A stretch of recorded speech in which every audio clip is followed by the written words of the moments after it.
So today I want to talk about two of my favorite comedians, Matt Stone and Trey Parker. Most known for their show South Park, which is in a fantastic 20th season, Matt and Trey have made a name for themselves covering controversial topics and pushing countless boundaries. A lot has been said about these two, especially in the format of the video essay, breaking down their use of religion and profanity. However, what has always defined their work, at least in my eyes, is how they use music to create comedy. Well, cause I'm the bitch, she's a big fat bitch, she's the biggest bitch in the whole wide world. She's a stupid bitch, and everyone's a bitch, she's a bitch to all the boys and girls. Shut your fucking mouth, Carmen! While their show South Park contains a fair amount of funny songs, Matt and Trey's music really shines in their feature-length work. You have Cannibal the Musical, South Park Bigger, Longer, and Uncut, and of course their magnum opus, The Book of Mormon. Now the first thing to note about their music is that they're not writing songs. They're writing musicals, complete with large orchestras, interweaving melodies, and of course, dance numbers.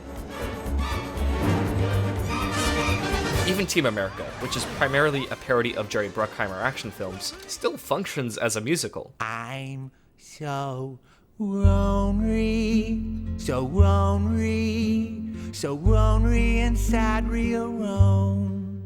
Now, one of the key things to having funny music is having good music. You don't get 9 Tony Awards and an Oscar nomination just for being funny. A lot of the music in their work is phenomenal just on its own, but it isn't exactly original. La Resistance steals heavily from Les Mis, Hasadiga Iwawai is very much a South Park take on Hakuna Matata, and All American Prophet is basically a remake of You Got Trouble from the Music Man. You got trouble, my friend.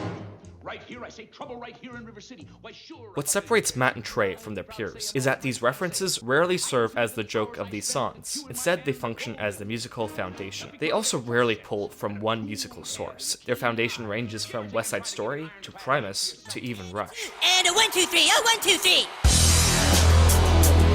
Oh yeah!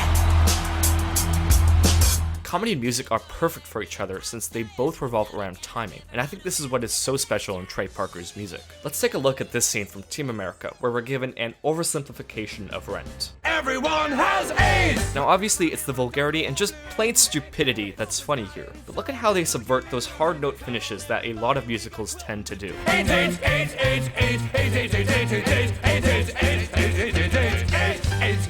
You can also see a similar thing in the Book of Mormon's 2x2, where the final line of the chorus goes from this The army of the Church of Jesus Christ of Latter-day Saints. to this The army of the Church of Jesus Christ of Latter-day Saints. to finally this. We are the soldiers of the army of the Church of Jesus Christ of Latter-day Saints. Another great source of comedy for Matt and Trey is their use of contrast in their musicals. A lot of this, of course, comes from their style. Bigger, Longer, and Uncut is a grand musical, animated with shitty-looking cardboard, and Team America is shot like an epic action film with puppets. However, this contrast is often used in the songs themselves to get a laugh.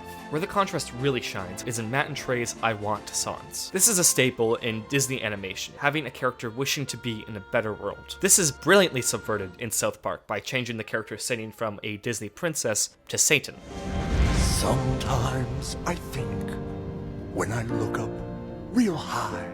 In Book of Mormon, instead of a magical paradise, Elder Price dreams of Orlando. Orlando, Orlando, I love you, Orlando.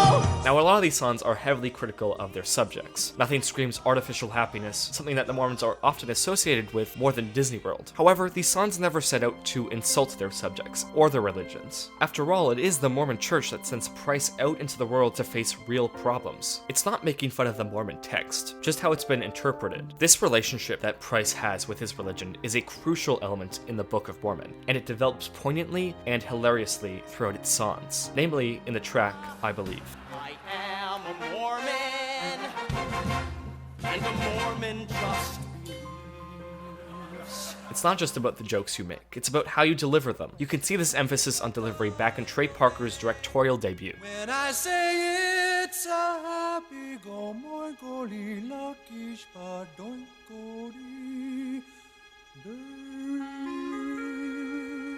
It's also important to note that Matt and Trey have more than one approach to music. In Team America, the music is used to comment on the scene, We're gonna need a montage. Ooh, it takes a montage. to completely distract from the scene, I miss you more than Michael Bay missed the mark when he made Pearl Harbor. or take a back seat and let the moment speak for itself. Only a woman can brighten